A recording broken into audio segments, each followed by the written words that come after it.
Komisi Benta ban Rakhe ya kesni Kyrpang ya kikam Jngohkai Pyrthei lane ke World Tourism Day. Ha ka arpenyo tarik unai luar kinongket kam garib Bhoi Tourism and Environmental Development Forum RBTEDF ha ka jinges no okti lang bat kam marngar Eco Tourism Society ke penlong ya ke jing Rakhe ke ne kesni halor kapang Tourism for Inclusive Growth ya ke penlong ha ka jaka jonggopung bananam jong kathan ribhoi kam marngar lek.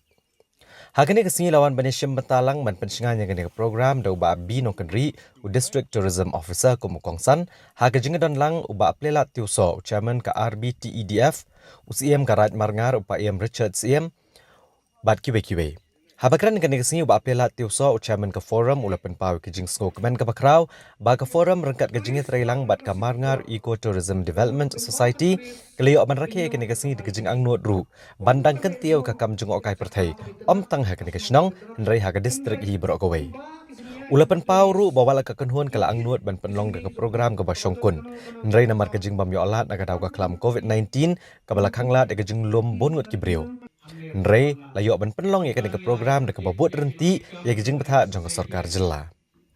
na kaliang ba binong kendri ulai kejing ro ka bakrau kene ka kenhun trai mon ngobha ka balala ban penlong ya kene ka program de kejing tmu ban kentiu ya ki kam Jngohkai Pyrthei kham tam ban penitu igi jaka ka ba internet bat ki bala ban penlong ya ki kum ki jaka Jngohkai Pyrthei kanang ban kentiu ka yo ka kot jong ki pat ba nok shong snong ban kentiu ki lat yo kam yo jam jagi kun samla na lor kiwe ulo angru bawat lai kini program man Rakhe ke World Tourism Day laju penlong de kitnat sarkar nrai namar ka jingwan lan shop ka klam COVID-19 lahap ban perkingi di jing Rakhe bat laju Rakhe ka tang de ka bale online ha ka ba ula ban rap ru ban namar ba klam bon kala syakta namar ki kam Jngohkai Pyrthei ru ke bala syakta ba bat dei mentah hadin jing ailat biang ke sarkar jela balala ban ple ya ki jaka Jngohkai Pyrthei bala sedang menyo men siam ki ru pat ba berkitrai jong ki jaka Jngohkai Pyrthei ya kan ni jangan tak kami kum ko opportunity yang ni ibarat akan tourism sector ni kita stakeholder ba in hit yang kata reset button ngom pasti nongoi pemut bangin refresh yang lagi himpet kay ba ngiduna boros suatu kay bangin hak bangin nginwat kita kilat hindi kibatma ben tray yang akan tourism nang ni sama